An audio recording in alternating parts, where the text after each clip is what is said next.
Então, gente, hoje nós vamos falar do Consolador Prometido. E para falar do Consolador Prometido, nós precisamos falar dessas duas figuras que são especiais nesse contexto. Nós vamos falar de Jesus e vamos falar de Allan Kardec. E vamos começar falando de Jesus. Antes de tudo, Jesus. No livro A Caminho da Luz, os bons espíritos, Emmanuel, principalmente, psicografado por Chico Xavier, ele nos conta que quando a Terra se desprendeu da nebulosa solar, naquele momento, Deus já ia formar o nosso planetinha e ele escolheu alguém para coordenar esse trabalho todo. E esse alguém foi Jesus. Jesus é um dos Cristos do sistema solar. Cristo não é sobrenome, Cristo é um cargo, digamos assim. Ele recebeu esse cargo. Então ele pegou aquela nebulosinha e foi trabalhando, porque Deus pediu para ele: prepare um planeta para a primeira encarnação de alguns espíritos que eu vou criar. E Jesus fez esse trabalho. Ajeitou a terra bonitinho, com tudo que a gente precisava, e viemos aqui, encarnamos pela primeira vez. Para que isso tudo acontecesse? Teve todo um processo antes. Deus criou cada um de nós, né? Antes de nós, ele criou princípios espirituais, e desses princípios espirituais criou espíritos. Desses espíritos, os espíritos precisam fazer o quê? O que a gente veio fazer? Para que Deus criou a gente? Quem sabe? Para progredir, para evoluir. E para evoluir, nós precisamos encarnar. Por isso, Jesus preparou a Terra. Então, nós encarnamos lá no mundo primitivo, nós éramos os hominhos das cavernas, fugindo dos dinossauros. Bonitinho. Conseguimos avançar e transformamos a Terra no que ela é hoje, um planeta de provas e expiações. Estamos aqui de volta. Ah, então tá, ótimo. Então nós já vamos para a regeneração. Já é duvidoso, porque nós somos lentinhos, né? É só pensar. Alguém aqui sabe a idade do planeta Terra? 4 bilhões e meio, Guilherme. Exatamente. Há 4 bilhões e meio, Jesus foi escolhido para ser o Cristo. Imaginem a grandeza desse espírito. Há 4 bilhões e meio, ele já era um Cristo. E nós estamos aqui patinando. Ele tem uma paciência enorme com a gente, né? Que a gente é devagar, quase parando. E o tempo passou, a gente não conseguia ir para frente, Jesus achou que era o momento dele vir para a Terra. Dele encarnar entre nós para ver se ele conseguia pessoalmente ensinar alguma coisa para a gente. E para que isso acontecesse, lá no plano espiritual, os espíritos, os Cristos, se reuniram para fazer esse planejamento junto com Jesus.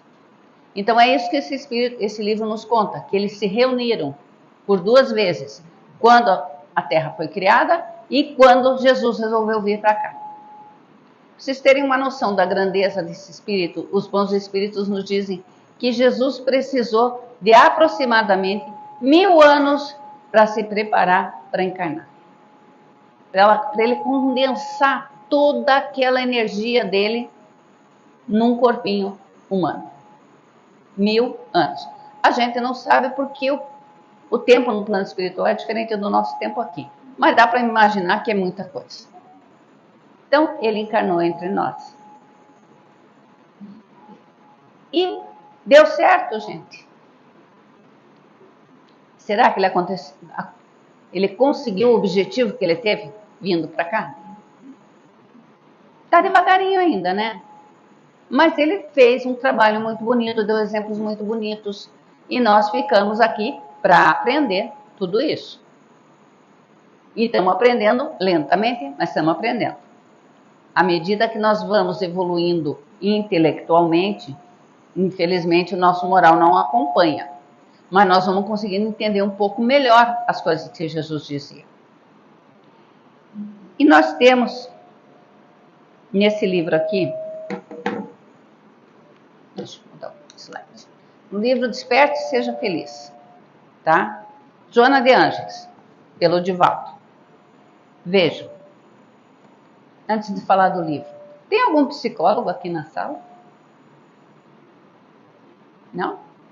Alguém aqui já fez algum tratamento com psicólogo? Oba, não estou sozinha. Tem duas lá. Tá. Mas, mais um.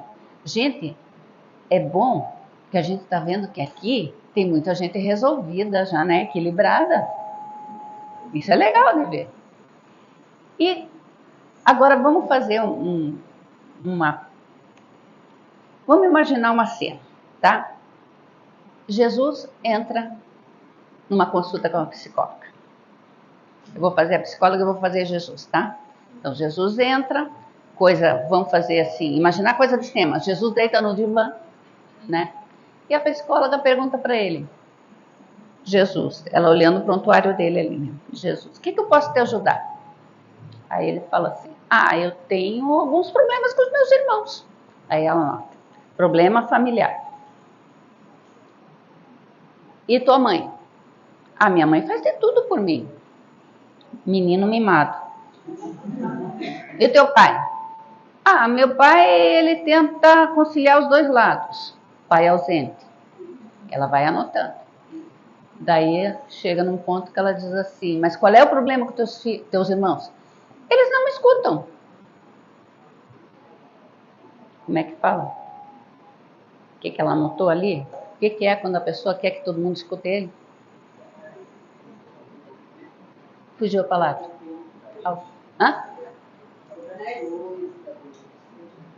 Ele se acha, né? Ele se acha. Vamos por assim. Aí ela falou assim, tá bom, mas quantos irmãos você tem? Mais de 8 bilhões. Daí ela olha para ele, eu acho que eu não posso te ajudar. Então vocês vejam que a gente quer isso, né? A gente quer pôr Jesus como um de nós, mas não tem como. Porque é difícil entender Jesus. E isso que Joana diz nesse livro, eu vou ler para vocês um pedacinho, tá? Com a sua permissão, aqui. Ela diz o seguinte sobre Jesus. As formas disponíveis para a coleta de dados e análise profunda são as narrações evangélicas, insuficiente pelo referir-se aos seus relatos históricos, dados imprecisos, porém informações, algumas delas fragmentadas. De todo o acervo, no entanto, depreende-se haver sido ele incomum. Sua energia expressava-se com brandura. Sua bondade manifestava-se sem pieguismo. Sua coragem exteriorizava-se como valor moral que nada temia. Seu amor abrangia todos os seres, sem deixar-se arrastar pelos sentimentalismos banais e desequilibrados. Sua sabedoria irradiava-se sem constranger os ignorantes. Sua gentileza cativava, sem deixar distúrbios na emoção do próximo. Era severo, não brutal, afável, não conivente, nobre, não orgulhoso, humilde, não verbal. Faltam, portanto, parâmetros, paradigmas para penetrar o pensamento de Jesus e entender-lhe a vida, rica, enriquecedora, complexa e desafiadora. De uma forma geral, talvez mais simples, que se aprofunda, a psicologia poderá mergulhar no seu pensamento para entendê-lo através das suas próprias palavras, caso consiga compreendê-las. Eu sou o pão da vida. Eu sou a porta. Eu sou o caminho.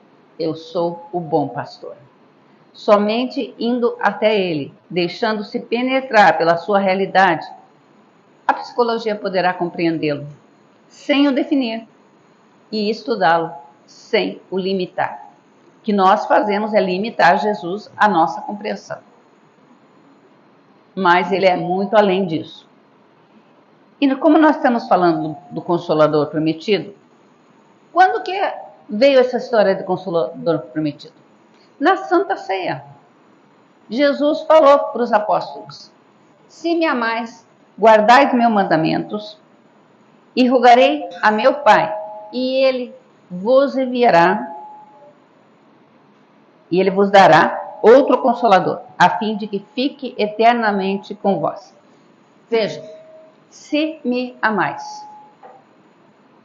Ele estava falando com os discípulos, com os apóstolos dele. E ele estava dizendo isso. Se vocês me amam, fiquem aí tranquilos e guardem meus mandamentos. O que é guardar o mandamento? Eles deviam pôr dentro de uma gaveta, embaixo da pedra. O que é guardar mandamento? O que é mandamento? Eu estou mandando você fazer isso. Não. Eram os ensinamentos de Jesus. E guardar, que vai guardar no teu coração e vai praticar. Era isso que ele estava pedindo para os apóstolos dele. Ah, mas era o apóstolo, então nós não precisamos fazer, né? Não. Gente, isso aqui vale para todos os tempos. Tudo que Jesus falou é atemporal, não é só para aquela época. É atemporal. E ele fala aqui de outro Consolador. Por que outro Consolador? Porque Jesus era um Consolador, gente. Nós não tivemos um Consolador maior que ele. Com quem que ele andava? Quem que ele ajudava? As pessoas que mais precisavam, as pessoas doentes. As pessoas que estavam ali buscando socorro. E ele curava, ele consolava. Mas eu não curo você e digo, está curado, resolveu. Ele não fazia isso, ele ensinava. Vá e não peques mais. Então, ele sempre deixou ao nosso cargo fazer a nossa parte para aquilo dar certo. Porque quantos ele curou e voltaram a ficar doentes? Porque não conseguiram entender que não era assim um remédio que você toma, tá, tirou a dor de cabeça agora. A dor de cabeça volta uma hora ou outra. Então eles tinham que fazer a parte deles. Nós temos que fazer a nossa parte. E ele diz, a fim de que fique eternamente convosco. Tá, ele não ficou eternamente com nós como pessoa. Ele está conosco no plano espiritual. E esse outro Consolador?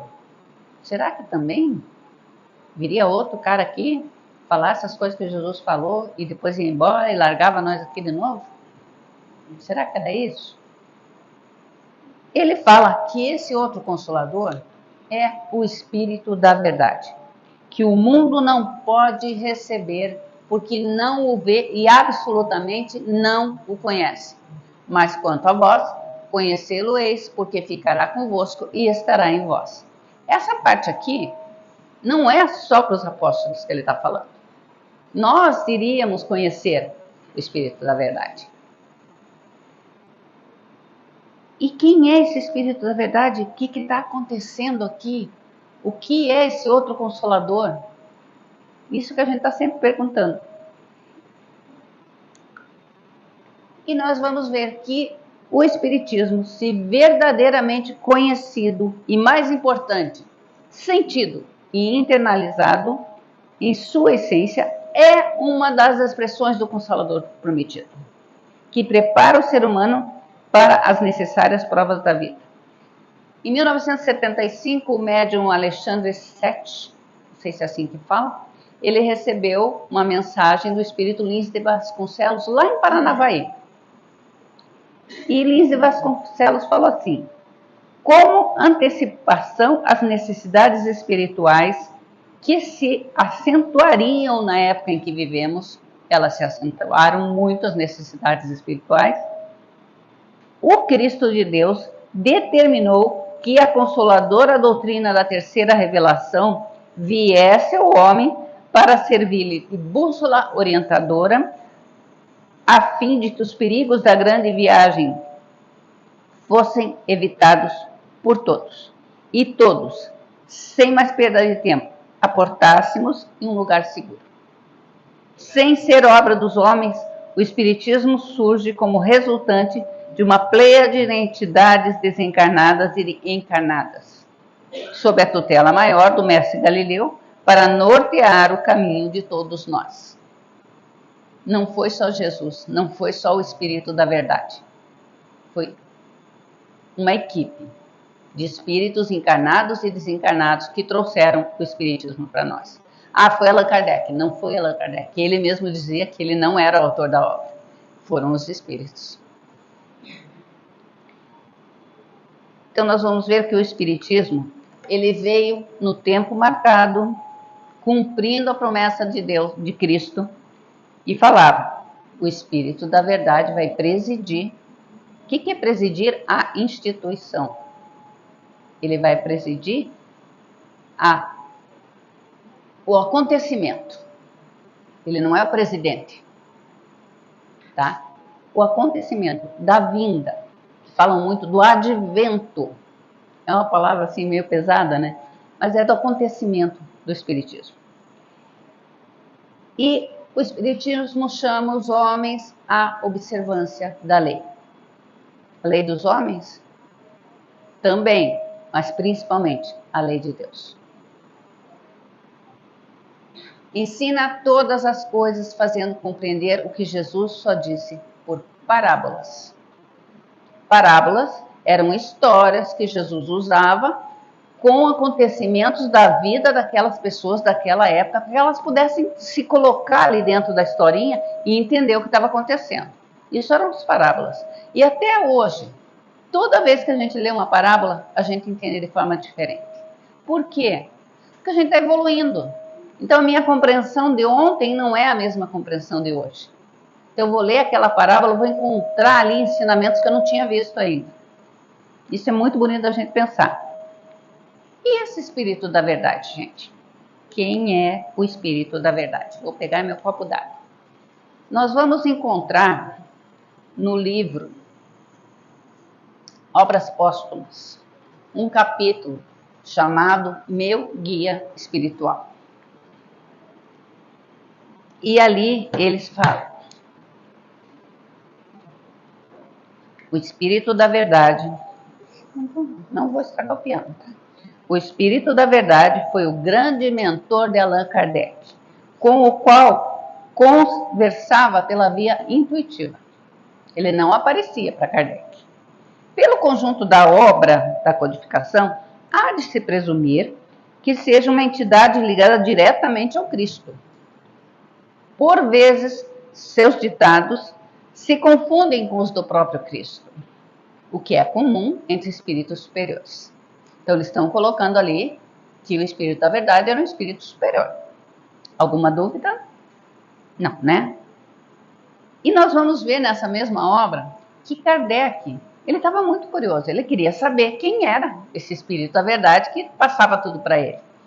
E naquela época eles usavam uma denominação comum a todos os espíritos superiores. Todos os espíritos que se comunicavam com eles com boas mensagens, eles chamavam de espírito familiar. E ele falou: meu espírito familiar, quem quer que seja, vos agradeça por ter vindo me visitar. Quereis me dizer quem sois? E o Espírito da Verdade: para ti me chamarei a verdade. E todos os meses, aqui, durante um quarto de hora, estarei à tua disposição.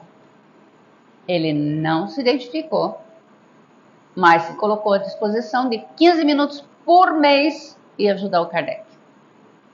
Kardec teve que aceitar isso, mas ele não se deu de rogar. 1 ano e meio depois, mais ou menos, ele volta a perguntar: terás animado na Terra alguma personalidade conhecida?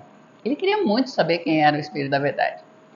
E o Espírito da Verdade, com muita paciência: já te disse que para ti sou a verdade. Isso para ti quer dizer discrição. Nada mais saberás a respeito. Então, o Espírito da Verdade, o Espírito da Verdade, nós não sabemos quem é, nem como é. Se encarnou aqui na Terra, não sabemos, que ele não quis contar para ninguém. Não é o que interessa. que interessa é a mensagem dele, que é a codificação. E a codificação? Quem foi Allan Kardec? Hippolyte Léon Denis Rivail, esse era o nome da pessoa. Era um professor, um estudioso, um escritor de livros, estudava magnetismo, era uma pessoa preparada. E quando aconteceu na França, em Paris, alguns fenômenos extraordinários, lá umas mesas que se balançavam nas reuniões sociais lá da alta classe, o pessoal ficou animado, né? Pô, vamos lá, hoje tem festa, vamos ver as mesinhas mexer, né? Então, o pessoal se animava todo, se vestia todo e ia lá ver a mesinha mexer. E ele achava aquilo uma perda de tempo absurda, porque, né, ficar vendo mesa mexer, estão fazendo alguma maracutaia lá para a coisa acontecer. E um amigo dele falou para ele, não, você tem que ir lá, porque as mesas estão respondendo. Não é uma coisa tua, você tem que ver. Ele dizia, mesa não pensa, mesa não tem cérebro. Tá, eu vou. Aí foi numa primeira reunião mediúnica lá, que esse amigo dele levou ele, e ele chegou um pouco antes, já deu uma olhada para ver se não tinha nenhuma roldaninha, alguma coisinha ali que fizesse a mesinha mexer, não tinha nada. Ficou de fora, de lado, observando. E percebeu que tinha lógica naquelas respostas. Ele falou, isso não é a resposta de mesa. Alguma coisa está se manifestando ali. E chegou à conclusão que eram as almas na época eles usavam esse termo, de pessoas que tinham vivido na Terra, que estavam se manifestando. Mais tarde ele veio a chamar de espírito. Esses termos que nós usamos foram colocados por Kardec, reencarnação, espírito, o próprio espiritismo é dele, né? E ele começou então a estudar esses fenômenos. E soube que ele tinha uma missão ali. Esses espíritos contaram para ele, você tem uma missão de codificar. Ele foi o codificador do espiritismo. O que é codificar? É colocar numa ordem lógica aquelas informações que ele estava recebendo. E ele recebeu muitas informações, que não foi só o pessoal da mesa, não. Ele fazia aquela pergunta para aquele pessoal, enviava para médiuns em diferentes lugares. E naquela terra não tinha internet, não tinha celular, não tinha correio, tá, gente? Não tinha avião. Então, era no cavalinho, na carrodinha, que iam as cartinhas e voltavam as cartinhas. Então, era uma coisa lenta, uma coisa demorada. Mas o que mais impressionou Kardec? As respostas coincidiam. E ele começou a fazer o trabalho da codificação. Recebia aquelas mensagens, separava todas, via a lógica delas, as que não tinham muita lógica ele descartava. Foi um processo, nós vamos ver já já. Então, o espiritismo, ele foi compilado segundo um método científico. Ou seja, ele cumpriu algumas etapas que respeitaram o rigor científico utilizado por cientistas de todas as áreas do conhecimento. Aqui nós vamos ver ciência explicando, filosofia indagando, moral transformando. Isso é o espiritismo. Ah, mas e a religião ali não entra? Entra, gente. Isso tudo entra na religião. A moral é a religião. Porque quando você se conecta com Deus, quando você estuda, não é só repetir, estuda os ensinamentos de Jesus, a tua moral modifica. E é isso que o espiritismo pede da gente. Transformação moral. Ah, aquela coisa chata que todo mundo fala, né? Vamos fazer reforma íntima, gente. Todo mundo fala da reforma íntima. O que é reforma íntima? Ah, pensar menos coisa ruim. Difícil, porque nosso pensamento é meio com vida própria, né? Ele vai antes da gente pensar nele. Mas é um trabalho, é um processo que a gente tem que fazer. E quais foram essas etapas que Kardec trouxe para a gente? Primeira delas, coleta de dados. Kardec iniciou o processo a partir da observação do fenômeno das mesas girantes, realizando levantamento de onde ocorria esse fenômeno e estabelecendo contato com os médiuns envolvidos que lhe ofereciam as suas experiências. Então ele coletava dados. Segunda etapa, registro e armazenamento. Ele registrava o que ele entendia dos fenômenos que ele observava e depois, quando surgiam dúvidas, ele anotava para posteriormente voltar a perguntar sobre aquilo. Tudo muito bem científico. E a terceira etapa, processamento. Nessa última etapa, ele organizou os dados numa sequência lógica, como nós falamos, esclareceu as dúvidas sugeridas com reflexão e com os testes. Está muito, mas tudo bem. E inseriu novos itens. Tirou informações desnecessárias. Ele adotou uma linguagem que, na concepção dele, era a mais clara possível, de maneira que a proposta fosse transmitida da maneira mais didática possível. Muitas pessoas pegam o Livro dos Espíritos e param de ler porque ele é pesado, é um palavreado mais difícil de você entender. Tem muita gente que diz, nossa, espírita é só gente muito inteligente, porque as obras são difíceis, o palavreado é difícil. Mas se você vai se acostumando com ela, você consegue tirar dali o ensinamento que ele queria passar para a gente. Naquela época era assim que se falava, gente. Ah, mas então vamos mudar tudo, vamos pôr numa linguagem mais acessível, mais da época. Tá, daí nós vamos, em vez de você, vamos pôr o VC, né? E vamos começar a trocar. Não, nós temos que entender o que está escrito ali. Isso ajuda o nosso desenvolvimento intelectual também.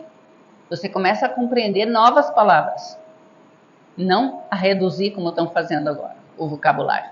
As pessoas já não conseguem conversar tanto, porque é tudo aqui, né, pequenininho. Onde que nós vamos encontrar todo esse trabalho de Kardec? Nas obras básicas. O primeiro livro que ele lançou foi o Livro dos Espíritos, com umas 500 perguntas. Depois ele fez uma segunda edição, com mais de 1000 perguntas e respostas. É muita coisa? Todas as coisas. Tudo o que nós precisamos está no Livro dos Espíritos. E o Livro dos Espíritos, ele é composto por 4 livros. 4 livros que depois ele pensou, pô, eu preciso explicar cada um desses livros. Então ele lançou o Livro dos Médiuns, o Evangelho segundo o Espiritismo, o Céu e o Inferno e a Gênese. Esses 4 livros estão dentro do Livro dos Espíritos. Eles foram explicados depois nessas outras obras. Então não adianta ler só o Livro dos Espíritos. Ah, eu tenho que ler todas as obras da codificação. Vai com o teu tempo. Você tem aí bastante tempo, né, gente? Temos algumas encarnações aí que a gente pode fazer isso. Já passamos por tantas, sem conhecimento disso, agora que a gente está conhecendo, vamos trabalhar isso, vamos estudar. Então, qual é a missão do Espiritismo que ele veio nos dizer? O Espiritismo vem abrir os olhos e os ouvidos, porque fala sem figuras e sem alegorias. Nós não idolatramos figuras, nós não fazemos algumas alegorias para brincar um pouquinho, né? Para ficar mais leve, assim, tipo, né? A Joana de Ângeles entrevistando Jesus, mas na boa, né? Sempre com respeito, por favor. Ele ergue o véu, ou seja, mostra a causa dos sofrimentos como depuração de más escolhas das nossas existências passadas. Por que eu tenho que passar por tanto perrengue na vida? Que eu andei aprontando, né? E agora eu tenho que aprender a não fazer isso de novo. Ah, mas será que eu fui tão ruim assim que eu precisei perder um pé? Às vezes você chutava, né? Chutava os outros e tal. Eu acho muito engraçado quando a gente assiste essas séries coreanas. As autoridades, os presidentes das empresas, eles castigam os subalternos, os funcionários, com chutes. Ficam chutando a canela das pessoas. Falei, meu Deus do céu, esse vai perder o pezinho depois. É uma maneira de aprender. Ah, não quer dizer que todo mundo que não tem um pé chutou alguém na outra encarnação. Não, gente, cada caso é um caso, tem um porquê daquilo ali, tá? Às vezes ele pediu para aquilo acontecer para ensinar outra pessoa, não para ele mesmo, que ele já aprendeu. Então, não pode se levar tudo fechado. Tem uma palavra no Espiritismo que é muito importante na nossa vida. Depende. Depende. Não quer dizer, não é receita de bolo.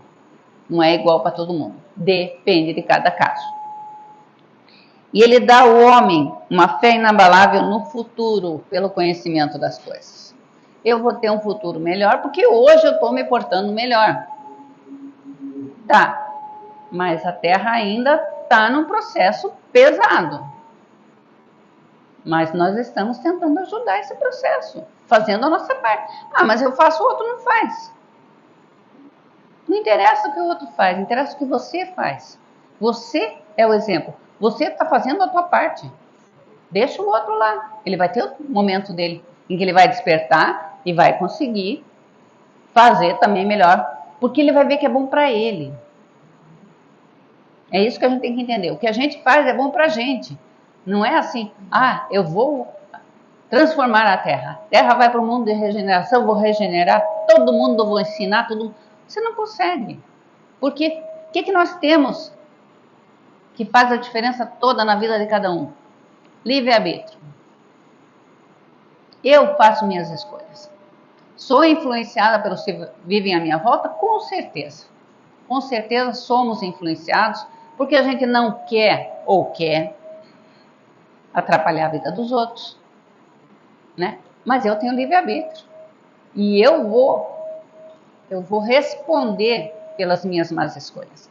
Aqui ou antes. Espero que na próxima não tenha tantas más escolhas. Mas é um processo que a gente está vivendo. E o Livro dos Espíritos nos diz que as leis divinas devem ser explicadas e desenvolvidas. O que é isso? Eu não entendo o Livro dos Espíritos, é muito difícil. Vamos estudar, vamos compreender. Como é que eu estudo o Livro dos Espíritos? Em casa, sozinha? Difícil, gente. As casas espíritas todas têm grupos de estudo para a gente poder discutir essas questões. Mas eu não entendo por que Jesus está falando isso, por que Kardec colocou isso. Está lá a pergunta.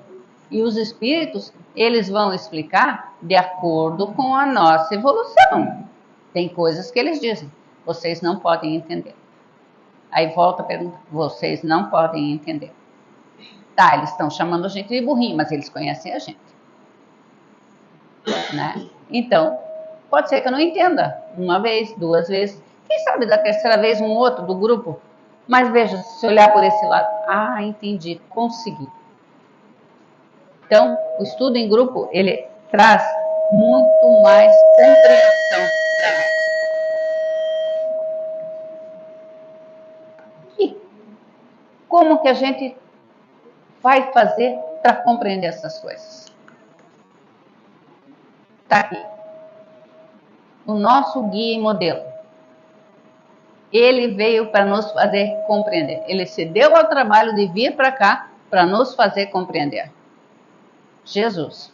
Eu estava vendo de uma palestra muito interessante de uma irmã de caridade que se chama Aila Pinheiro. Ela é católica, apostólica, romana.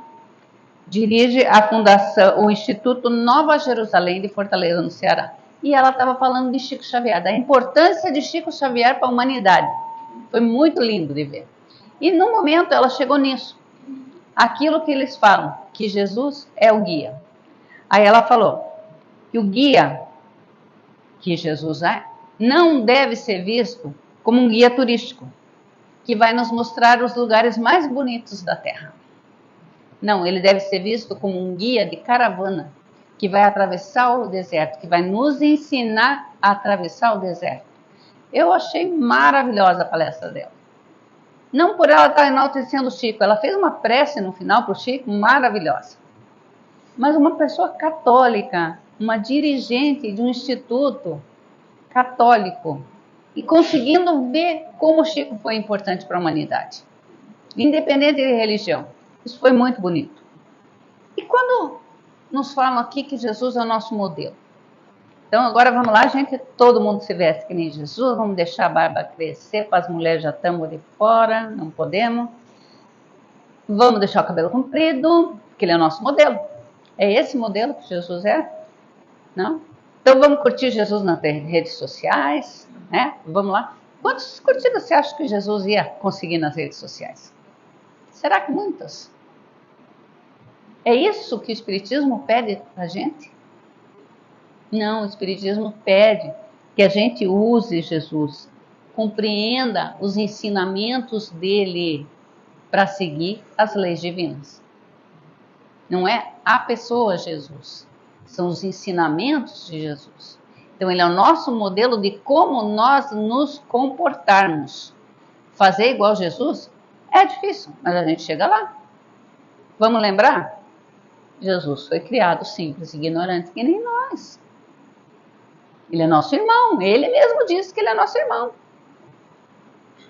Então ele foi criado simples, ignorante e conseguiu chegar a ser Cristo. Nossa meta, hein? Vamos ser Cristos. Um dia nós vamos ter um planetinha para a gente moldar, criar para novos espíritos. Olha que coisa linda, que meta bonita de vida.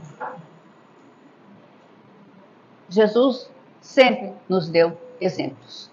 Todas as dificuldades que ele passou por aqui, sempre ele demonstrou amor.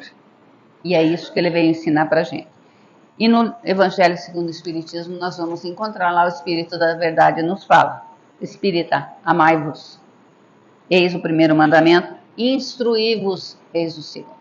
Nós precisamos estudar, nós precisamos nos instruir, mas não é aquele estudo que vai te dar diploma, que vai te dar emprego melhor.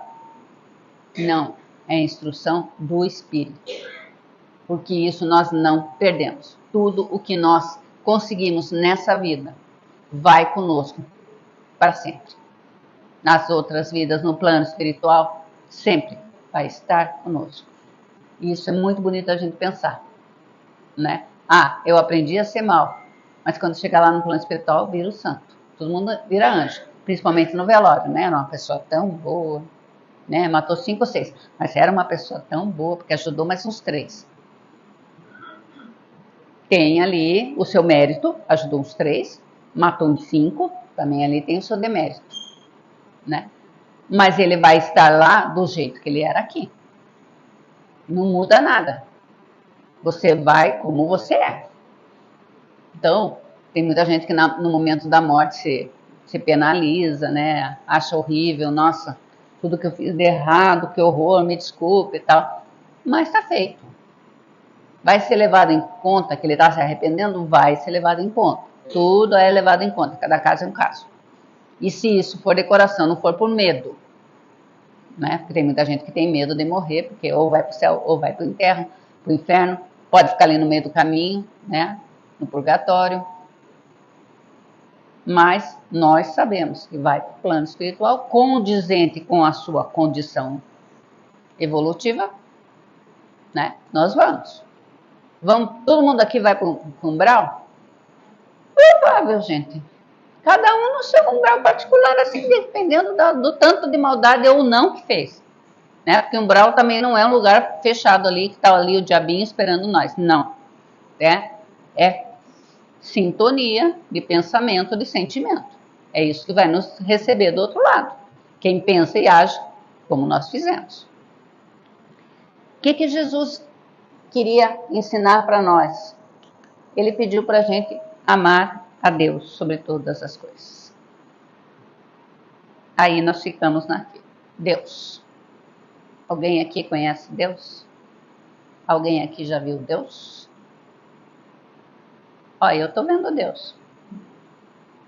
Em cada um de vocês. Em cada um de nós. Que nós somos filhos de Deus. E nós temos dentro de nós uma centelha divina. Jesus disse: vós sois deuses. Nós somos parte dele. Então, quando ele diz para a gente amar a Deus sobre todas as coisas. No nosso nível evolutivo, isso é difícil ainda. Porque a gente tem filho que a gente ama de paixão, a gente tem um marido que a gente gosta demais, o pai e a mãe que a gente ama, que nos receberam aqui. Então a gente tem uma escala, mas a gente tem que lembrar, eles também são filhos de Deus. Eles são nossos irmãos, no fim das contas. E quem criou tudo isso? Foi Deus. Então não tem como não amar Deus sobre todas as coisas. Aí, Kardec, muito esperto, coloca a primeira pergunta do Livro dos Espíritos, que é a dúvida que todos nós temos. Que é Deus? Veja que ele não colocou quem é Deus, nem o que é Deus. Se ele colocar quem é Deus, é uma pessoa. O que é Deus é uma coisa. Ele colocou que é Deus. Naquela época, ele sofreu com isso pra caramba, porque a Igreja Católica punha Deus como aquele velhinho bonitinho de barbinha em cima da nuvem lá olhando para nós, vendo os bonequinhos dele aqui brincar, né? E ele coloca Deus como algo diferente. E os espíritos vêm e respondem. Uma resposta que não esclarece quase nada para nós, né? Eles colocam: Deus é a inteligência suprema, causa primária de todas as coisas. Tá. Que ele é mais inteligente que a gente, que tudo bem. Que ele criou tudo bem. Mas não deu a resposta. Por que a gente não consegue? De novo, ele estava dizendo, vocês não conseguem entender ainda, né? Vão precisar evoluir um tantão, não um tantinho, um tantão para conseguir compreender Deus. E Jesus deixou bem claro esse Deus que ele pede para a gente amar na oração do Pai Nosso. Quando ele compara Deus a um pai justo, um pai bom, um pai amoroso. Ele tinha que usar algum exemplo terreno para a gente conseguir compreender um pouco. Não só para aquele pessoal daquela época, nós naquela época que éramos menos esclarecidos, digamos assim, mas para a gente conseguir entender Deus. Um pai bom, um pai justo, um pai amoroso. E esse é o Deus que Jesus coloca para a gente. E chegou uma época que Tiago, conversando com Jesus, falou: eu não consigo aceitar Deus na minha vida. Aí Jesus disse para ele: nós devemos pensar no Deus. Não devemos pensar no Deus que concede, mas no Deus que educa. Não no Deus que recompensa, mas no Deus que aperfeiçoa. Então, por que eu estou passando por isso? Lição. Educação. É esse Deus que Jesus quer que a gente compreenda. Não aquele Deus que vai fazer milagre na nossa vida. Deus, deixa, limpa meu cartão de crédito lá que esse mês não vou conseguir pagar aquilo tudo. Não vai acontecer. Eu vou ter que ir atrás e vou ter que pagar, parcelar. Os juros vão estar ali. O que é isso? Uma lição. Educação. Ai, Deus deixou acontecer? Não, foi você que fez. A responsabilidade é tua. Ninguém vai fazer por você. Então, esse é o Deus que Jesus queria que a gente entendesse. E daí Jesus pede para a gente amar ao próximo como a si mesmo. Aqui, Joana de Ângeles vem nos dar uma mãozinha. Ela fala o seguinte: faz de trás para frente, aprende a gostar de você. Primeira coisa, aprende a gostar. Nós não podemos dar o que nós não temos. Se eu não me amo, como é que eu vou dar amor para o outro? Então, aprende a gostar de você. Aprende, se conhece. Faz o trabalho bonitinho ali para você conseguir aí amar o teu próximo. E conseguindo amar o próximo, você vai amar a Deus. Uma coisa grudada com a outra. É muito bonito de ver. Jesus não dava ponto sem nó, né? É assim que fala? É ponto sem nó.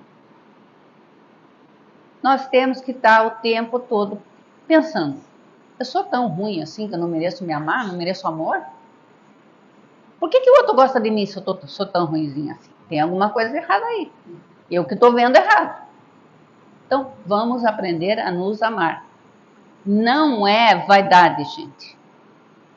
Eu olho no espelho, tá bonita, né? Legal hoje, né? Não é esse olhar que eu tenho que ter.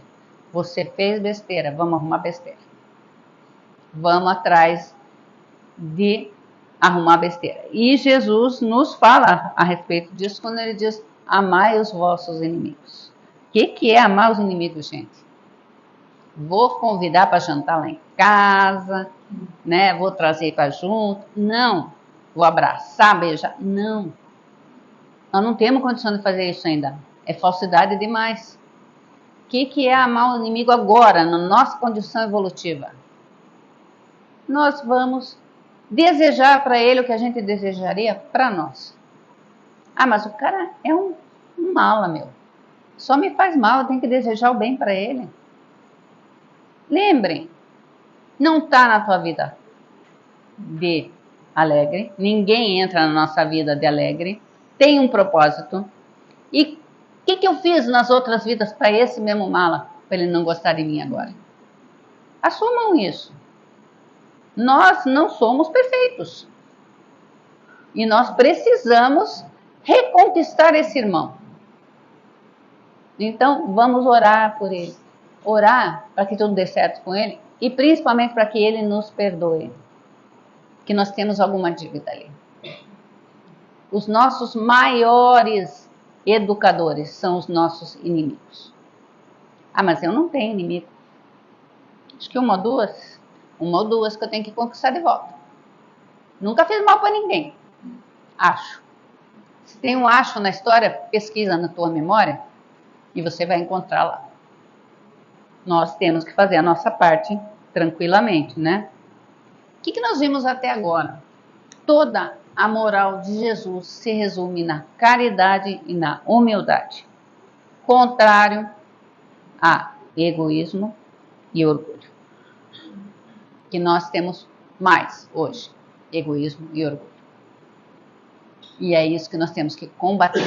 E só combatendo com caridade e humildade. Ah, então vou tirar agora então ali do meu orçamento, vou tirar milão, vou dar lá não sei aonde, vou ajudar as vítimas das enchentes. Pronto, estou sendo caridosa, não sou mais egoísta.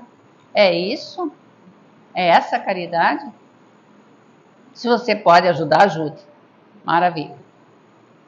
Mas a caridade maior é consigo mesmo. Olhem para você, o que vocês estão precisando. Vocês escolheram estar aqui hoje. Isso é caridade com vocês.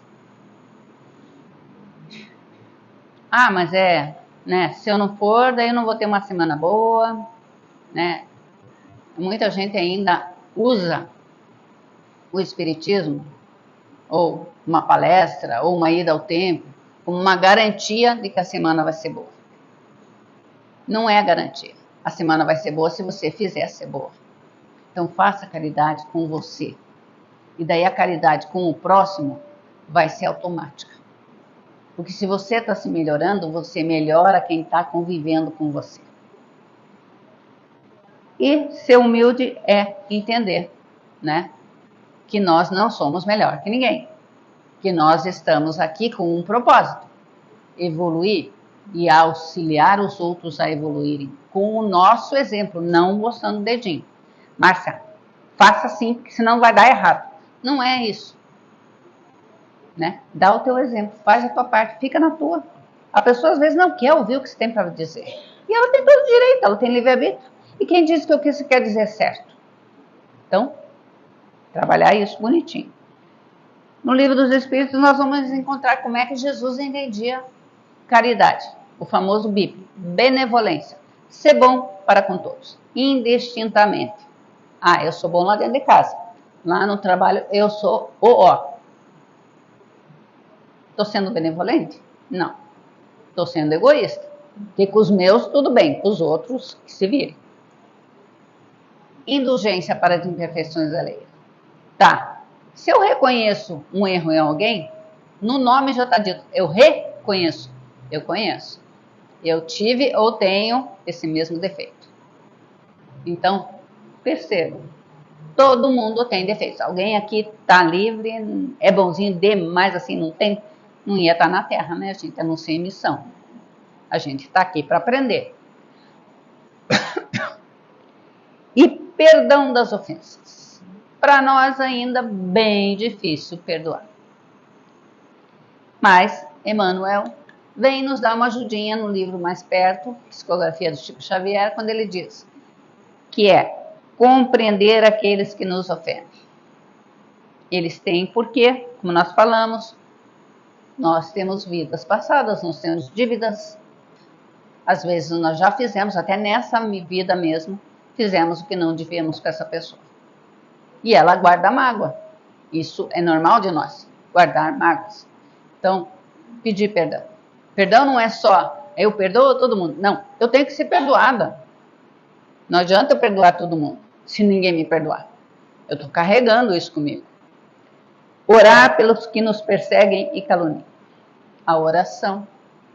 Esse dia eu estava escutando um neurologista falando, e ele falou que ele fez lá em Manaus, ele fez ressonância magnética em 3 situações com as pessoas. A primeira situação, quando a pessoa ouvia um som bonito. Então ela pôs uma música bonita e ele viu que essa parte aqui do cérebro inchava. O fluido do sangue aumentava, 1 ml mais ou menos, aqui. Aí quando a pessoa via alguma coisa, ele punha uma imagem bonita lá, a pessoa deitadinha lá na máquina, via uma imagem bonita, aqui atrás inchava, aumentava o fluxo sanguíneo. Aí ele pedia para a pessoa orar. O lobo frontal, 7 milímetros, aumentava. Ele falou, eu nunca orei na minha vida, agora eu comecei a orar. Porque eu vi que assim eu estou alimentando os meus neurônios, eu estou aumentando os meus neurônios. O poder da oração é muito forte, quando ela é feita com sentimento. Não adianta você decorar uma oração e ficar blá, blá, blá, blá, blá, blá, blá, blá, não pensando no que você está falando. Então, orar pelos que nos perseguem e caluniam e suportar os que nos perturbam. Nós não suportamos em casa um monte de gente que nos perturba. Quando você faz uma comida e ninguém quer comer porque está apimentada, ficou muito salgado, faltou sal, estão perturbando a nossa parte. E a gente suporta, porque é da família. Eles não estão nos perseguindo, mas eles estão nos perturbando. Então, suportar o outro, as diferenças, os pensamentos diferentes. Nós estamos vendo, nós tivemos uma oportunidade linda que ninguém aproveitou, a pandemia. A pandemia foi linda, morreu um monte de gente ficou doente, e um monte de gente ficou preso dentro de casa com a família. Quando que nós tivemos essa oportunidade de conviver tanto com a nossa família? E as pessoas não souberam aproveitar essa oportunidade. Não suportaram estar juntos. A gente tem que repensar o que a gente entende por família. O que a gente entende por lar. Lar não é aquele lugar que você volta de noite para comer, dormir e sair no dia seguinte para trabalhar. Aquilo ali é uma escola. A primeira escola que nós temos na Terra. O nosso lar. Então, vamos trabalhar isso, aprender a suportar. Sobre o perdão, um químico falou o seguinte, em química, para você formar uma molécula, você vai colocando átomos de um determinado elemento naquela molécula, até que num limite para, porque senão aquela molécula vai colapsar. Aí ele explicando, por isso você tem hipoclorito, que é pouco cloro, clorito, clorato, cloreto e perclorato. Tem permanganato. E você tem o peróxido. Óxido é oxigênio. Então você vai pondo mais oxigênio naquela molécula e você vai aumentando até chegar num peróxido. Então, na química, o prefixo per quer dizer o máximo. Aí ele fez uma comparação. Você pode ter uma vida feita ou perfeita. Você pode ter algo que você segue ou persegue. Sempre o máximo. E daí ele coloca assim, no amor. Nós sabemos que o amor é o oposto do egoísmo. E no egoísmo, você recebe o amor. Quando você dá o melhor de si, quando você doa o melhor de si, você está dando o máximo de amor. E o máximo de amor é perdoar. nós estamos doando ao máximo. Então, o perdão é isso, é o máximo do amor que nós podemos mostrar pelos outros. Gente, muito obrigada pela manhã de hoje, foi muito gostoso estar aqui com todos vocês. Espero que vocês vão em paz e tenham uma semana linda. Perdoem, amem e sejam felizes. Obrigada.